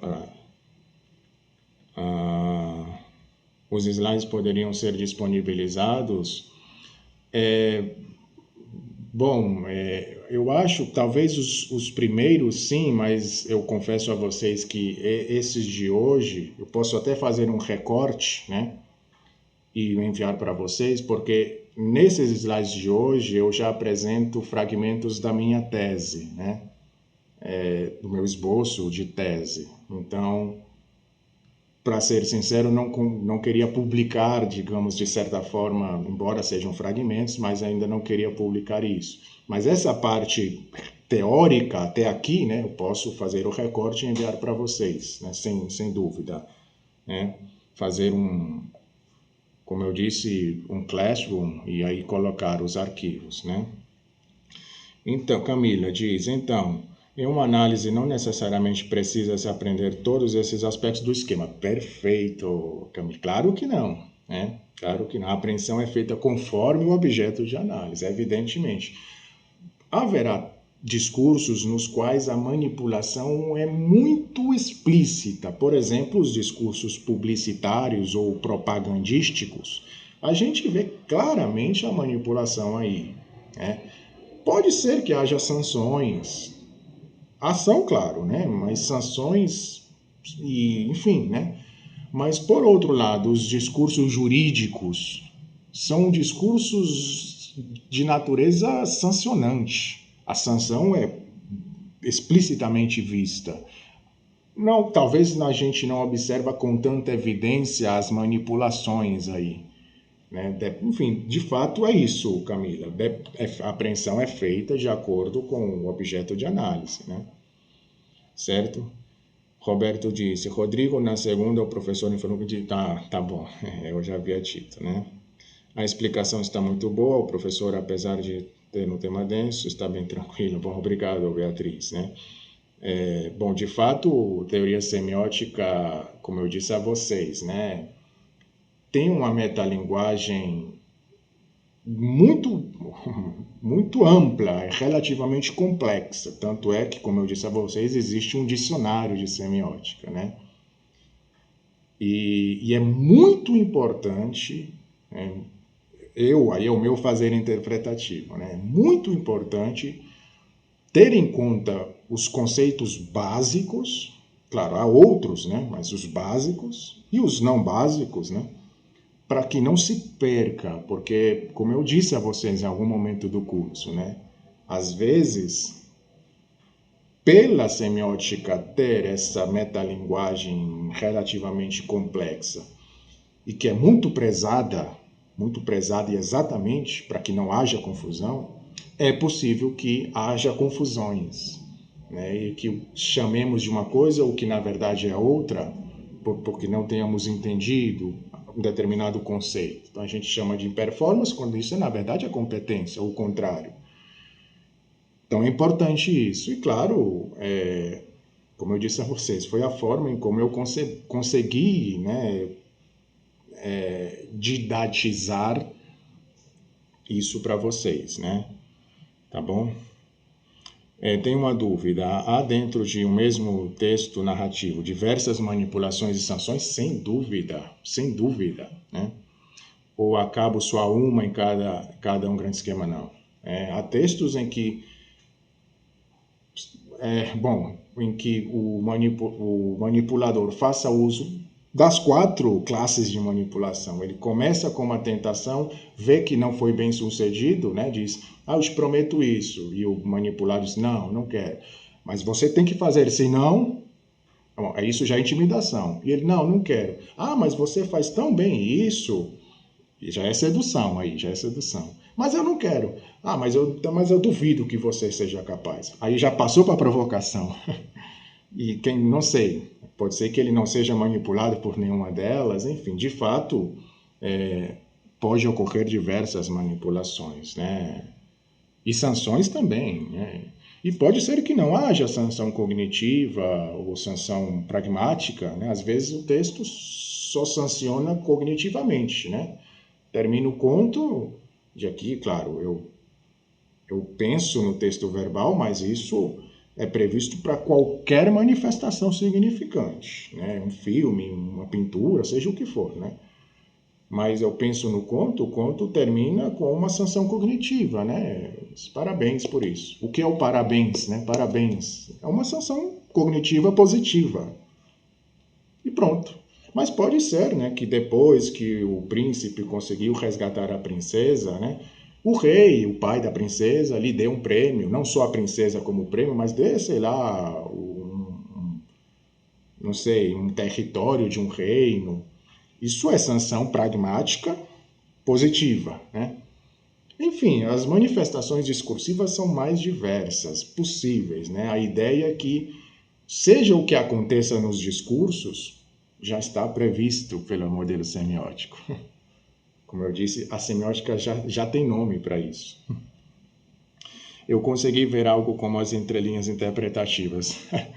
É outra questão, né? Eu disse a vocês, né, que acho que não foi ontem, né, que eu disse a vocês que havia um conceito pouco explorado, do meu ponto de vista, né, que era o conceito de fazer interpretativo, que também muito superficialmente a gente viu hoje, né, que está lá na semiótica da manipulação, quando o manipulador manipula, faz o fazer persuasivo, que requer um outro fazer da parte do manipulado, e esse fazer a gente chama de fazer interpretativo.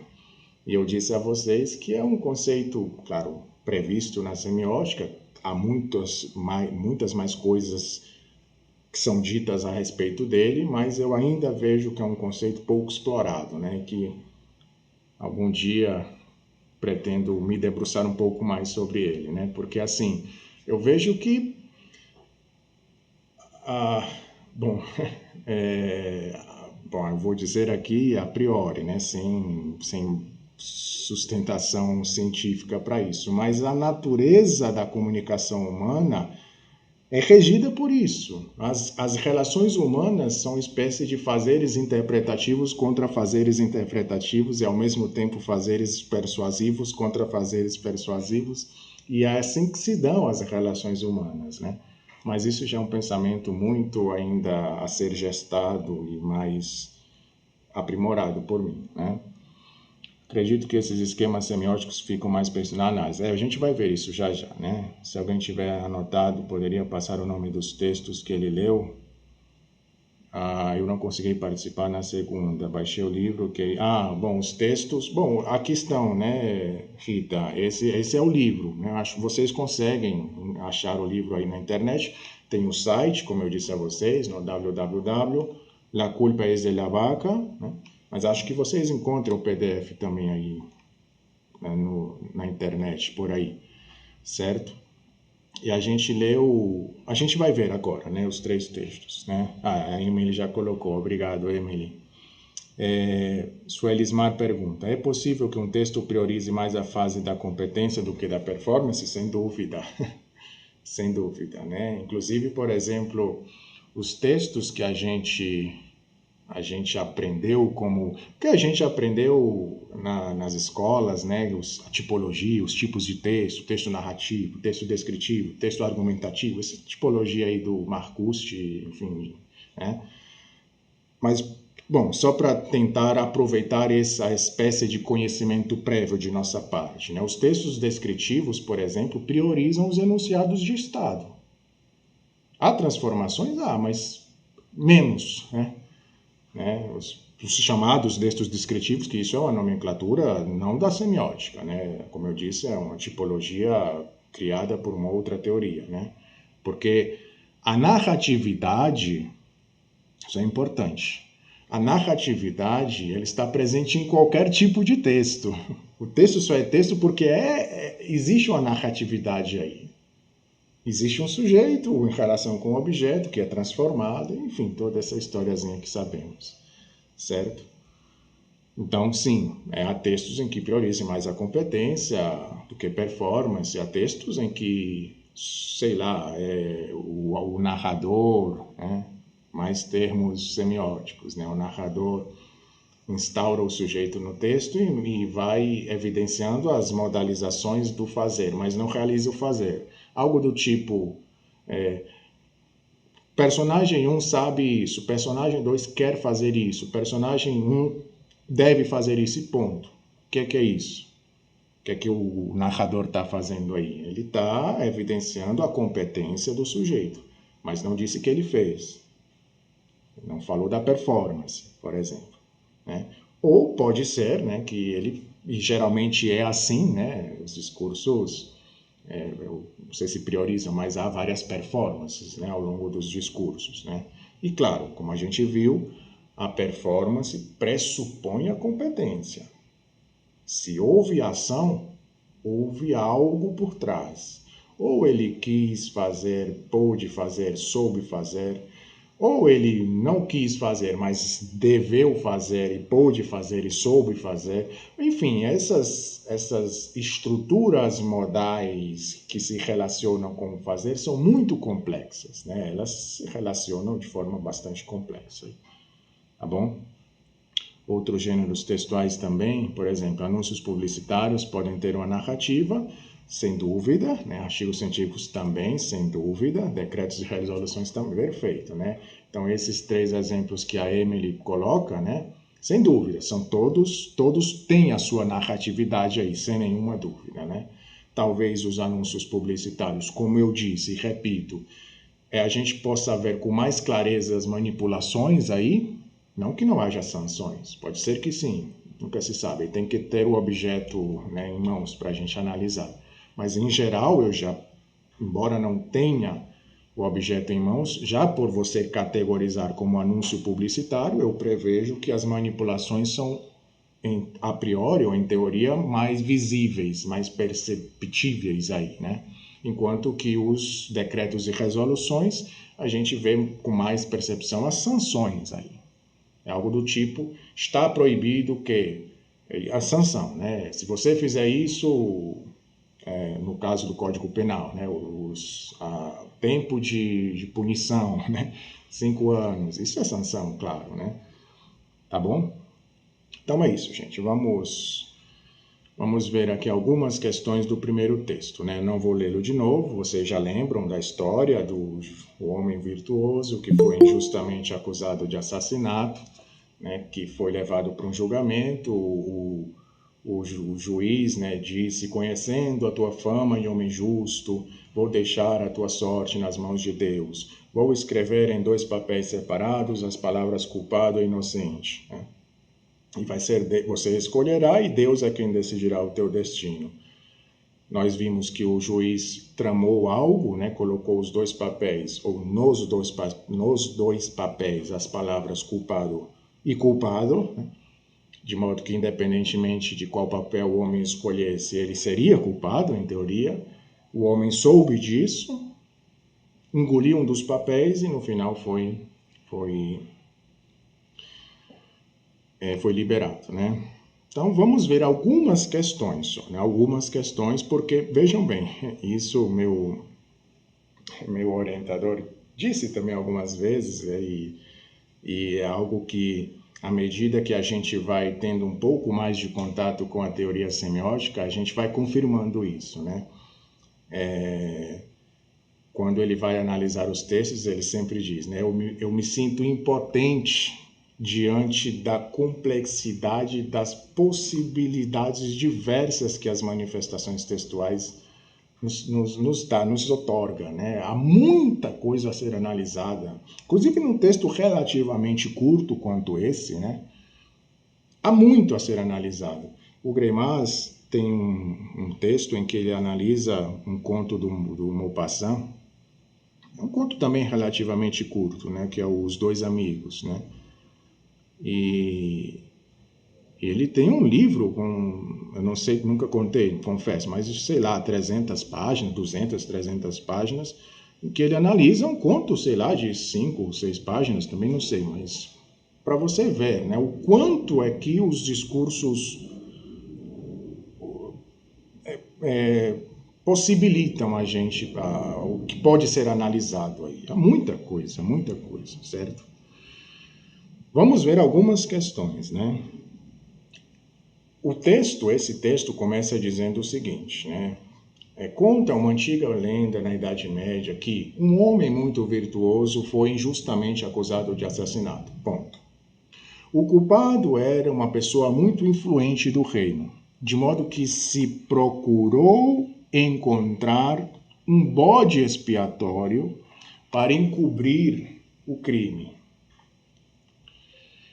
Se procurou encontrar, explicita o programa narrativo no qual o sujeito desconhecido, não se sabe quem, mas houve um sujeito aí que procurou encontrar, né, e que vai em busca do objeto, que é o bode expiatório.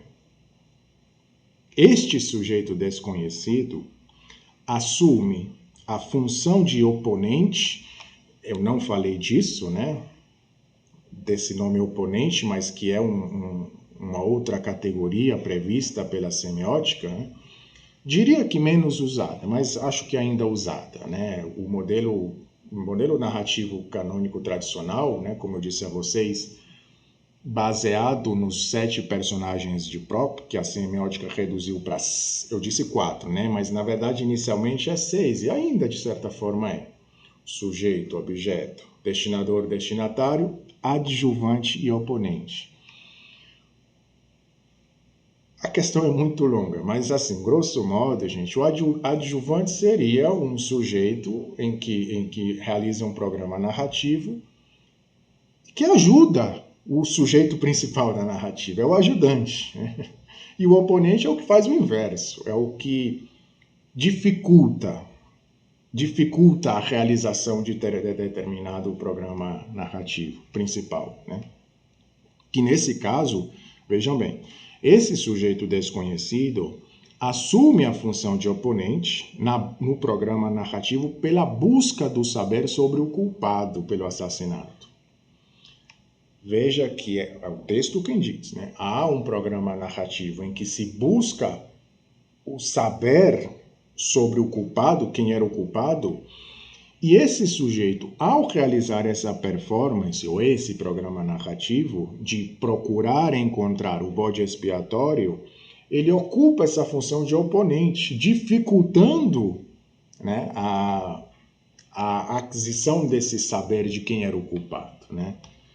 E o signo encobrir, isso está tudo no texto, né, gente? Encobrir, que é ocultar algo, ou não manifestar, impedir que se chegue a saber de algo, o signo evidencia essa função assumida por esse sujeito desconhecido.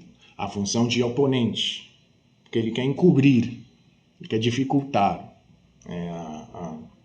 a realização dessa performance de saber quem é o culpado. Então vejam que só nesse fragmento a quantidade de termos técnicos semióticos eu usei aqui, né? Programa narrativo, sujeito, objeto, função de oponente, enfim, certo? Continuando, né? Alguém modalizado pelo querer, saber e poder, quer, sabe e pode mudar o estado juntivo do sujeito homem em relação à virtuosidade, que é coercitivamente levado ao julgamento.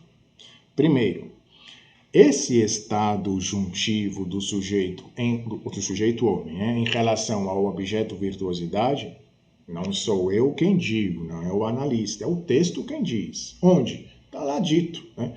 Um homem muito virtuoso, ora, um homem muito virtuoso é um sujeito que está em conjunção com a virtuosidade, certo?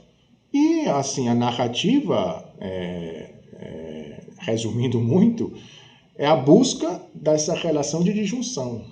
É um juiz, é o sujeito juiz, que quer alterar esse estado juntivo, de virtuoso para não virtuoso, quer condenar o homem. Ele faz tudo para condenar o homem, não é isso, né? E, além disso, ele é levado para julgamento. O homem foi levado para julgamento, está lá no texto, né? E eu sempre enfatizo essa questão de que está lá no texto, porque é a partir dele, a partir do discurso enunciado, do manifesto, que a gente realiza as análises, né? Certo?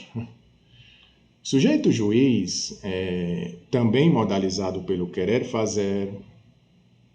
Bom, eu vou saltar esses nomezinhos, a gente vai ver isso amanhã, tá bom? O que é virtualizante, atualizante, a gente vai ver isso amanhã, né?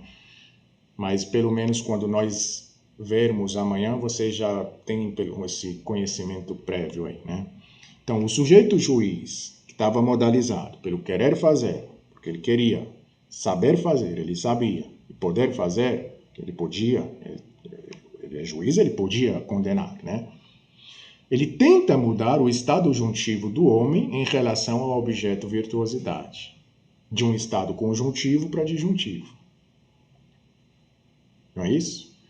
No entanto, o programa narrativo de realização do julgamento e tentativa de condenação não se realiza, porque ele não consegue condenar. O homem não foi liberado no final, então esse programa narrativo não foi realizado, o de condenar. Né? Então, desse modo, o sujeito juiz assume o papel actancial de sujeito competente. Por quê? Porque ele quer condenar, ele sabe condenar, ele pode condenar. Ele está competencializado para realizar a performance de condenar, né? Condenar o homem, né? De sancioná-lo negativamente. O que é a condenação, se não uma sanção negativa? Geralmente é pragmática, né? Porque a pessoa, sei lá, vai ficar preso ou vai sofrer alguma punição. E a punição é a sanção pragmática negativa, é a retribuição pragmática negativa, né? E além disso, o juiz, ele é um sujeito operador, é um outro papel actancial, ele operador porque ele conduz o julgamento, né? É o sujeito não realizado, é um outro papel actancial. Ele não consegue, com a performance, o valor condenação. Ele não condena o homem, certo? Então, vejam que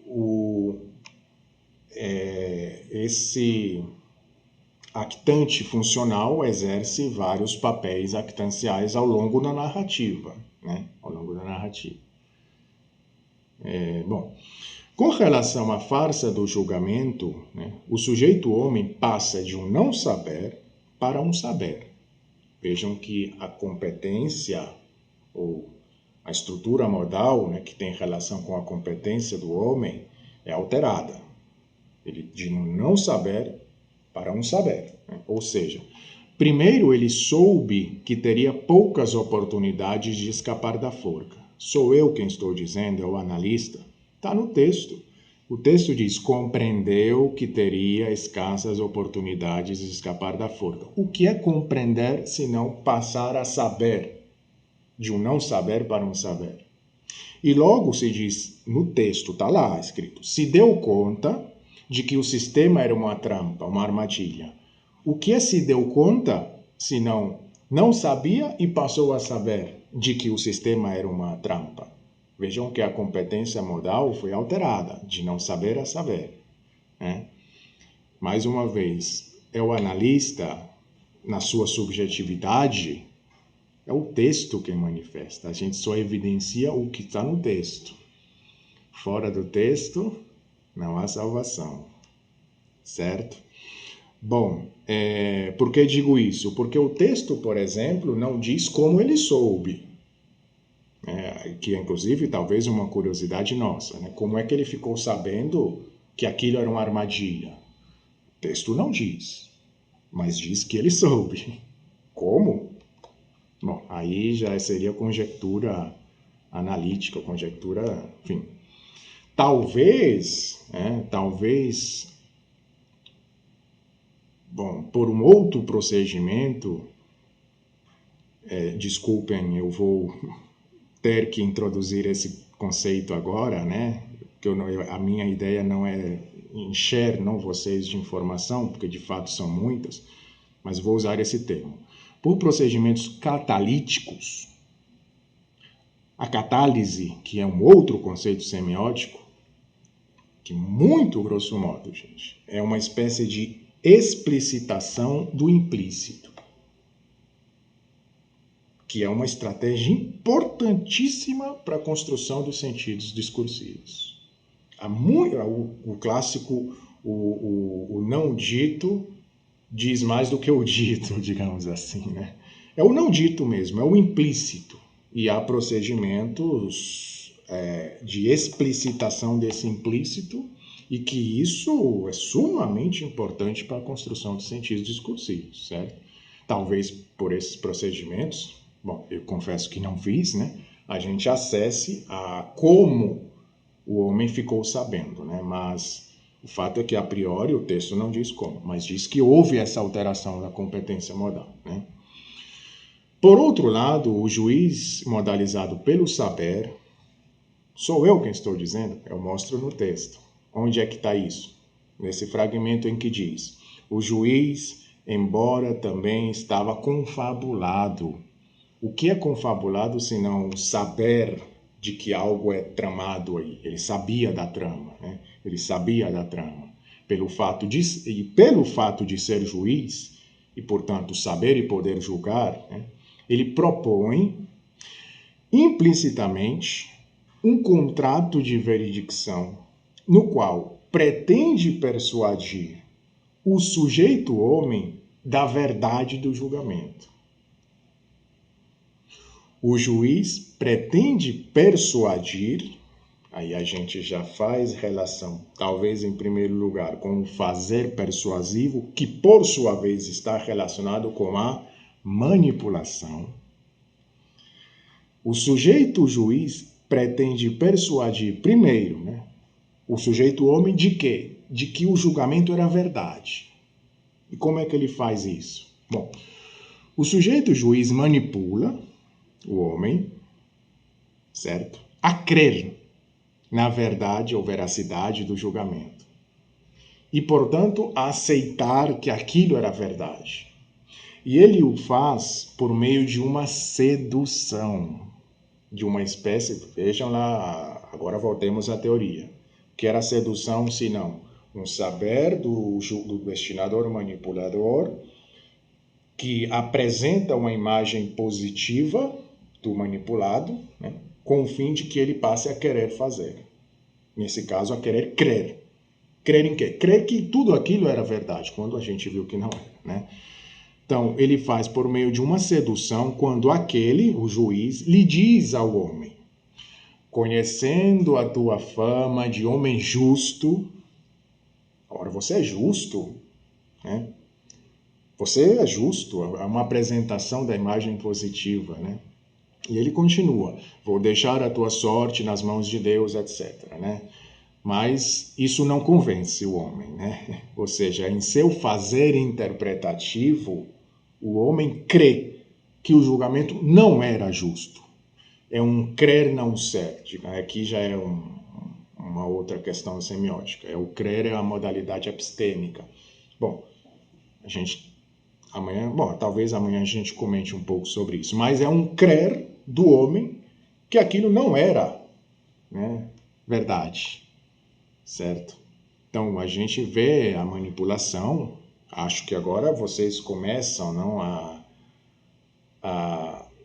ver as categorias aí no texto, né? Agora o juiz já não é um sujeito de um fazer. Também é, mas aqui ele passa a cumprir o papel actancial de destinador manipulador. E o homem é o manipulado, né? Aqui, certo?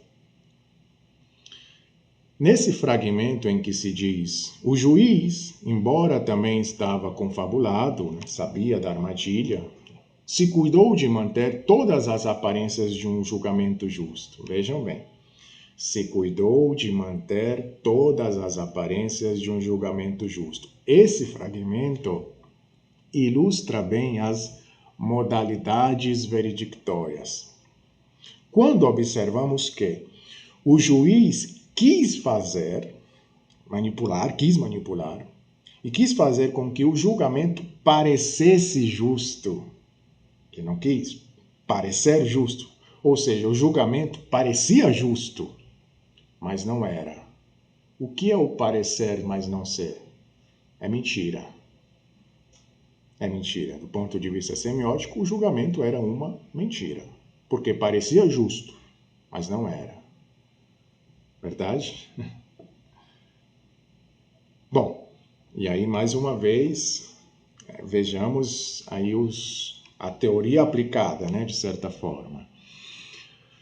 Outra questão, vejam bem. Considerando que culminar uma palavra da língua espanhola que, bom, vou ler aqui que está explicado aqui, né? Tem um fragmento que diz, quando o juiz lo conminou, né, a pegar, a tomar um dos papéis, e comminar é requerer a alguém o cumprimento de um mandato sob pena, isso já é a própria definição de comminar, né? Sob pena de sanção determinadas, a espécie de um ordenar, mas não ordenar por um ordenar, é um ordenar dizendo ou você faz ou você sofre uma pena, né? O que é isso? O sujeito juiz manipula por intimidação o sujeito homem.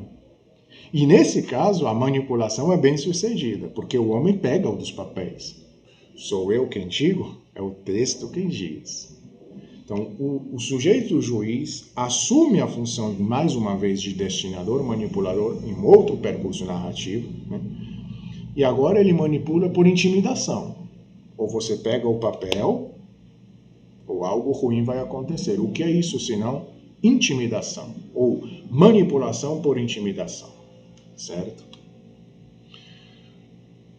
O sujeito coletivo à sala, né, ao impacientar-se, tem um momento, né, depois que o juiz ordena, né, que o homem pegasse um dos papéis, né, e ele fica um momento aí em silêncio, com os olhos fechados, né, e a sala diz o texto, né, que eles ficam impacientes, né, e, portanto, quer que algo aconteça. E o sujeito homem aceita a manipulação do juiz e pega um dos papéis, né, como eu já disse. E nesse momento o sujeito homem, vejam bem, quer ser livre, mas não sabe como. E depois de uns segundos, com os olhos fechados, né, ele tem uma ideia, ele passa a saber como ser livre, ele passa a saber fazer. E no seu fazer interpretativo seria como? Engolindo um dos papéis. E ele é sujeito competente, porque ele quer fazer, ele pode pegar, e ele sabe pegar, então ele faz, ele realiza a performance, ele engole um dos papéis, é o que está no texto, né? E com isto ele manipula, com essa ação, de certa forma ele manipula o juiz, porque o juiz fica sem alternativa, o juiz passa a dever fazer, a dever liberar o homem, ou seja, é um fazer de um sujeito 1 do homem que implica no fazer de um sujeito 2, o juiz. E, portanto, é um fazer-fazer, e um fazer-fazer é manipulação. Manipulação. Então, vejam, em primeiro lugar, né, que todos esses conceitos aí que a gente viu na teoria podem ser facilmente aplicados aqui numa análise relativamente superficial, certo? E em segundo lugar, isso aqui é um texto verbal, mas essas categorias, a pretensão é de que seja estendida para qualquer manifestação significante. Um filme terá um sujeito, terá um objeto-valor, seja ele o que for, é o sujeito em busca de um objeto-valor. Durante a narrativa do filme vai ter os manipuladores aí, que vão tentar manipular o homem, vão alterar o seu estado, enfim. A narrativa é isso, gente. As narrativas são isso, né? Tal performance do sujeito homem altera o estado de alma, que é um outro conceito semiótico. Alguns preferem chamar de estado de ânimo, né? Para não incorporar essa, talvez, conotação religiosa na teoria, né? E que tem relação com o que a gente vai ver amanhã, né? Um nomezinho chamado paixões, né? Termo do qual falaremos amanhã. Mas essa performance, né, de engolir o papel, ele altera o estado de alma, né? E isso está no texto, né? O texto diz que os presentes ficaram surpresos e indignados, né? E assumindo o papel actancial de destinador-julgador, os presentes, eles vejam que eles já assumem esse papel actancial, ou nesse caso um actante funcional, sanciona negativamente a ação do homem. Vejam a sanção aqui agora, né? Onde é que diz isso? O texto diz, os presentes lhe reprocharam, né? lhe repreenderam, disseram, repreender é sancionar negativamente, é dizer, você fez algo ruim, estou sancionando isso como o que você fez é ruim. E depois diz, né, o que você fez, como diabos vamos saber o veredito? Então vejam a sanção aí, né? E essa sanção se deve a que o homem, ao realizar a performance de engolir o papel, de certa forma competencializa os presentes com o quê? Com o não poder saber o veredito. Tanto é que eles perguntam, né? Como diabos vamos saber o veredito agora? Nós não temos esse poder de saber.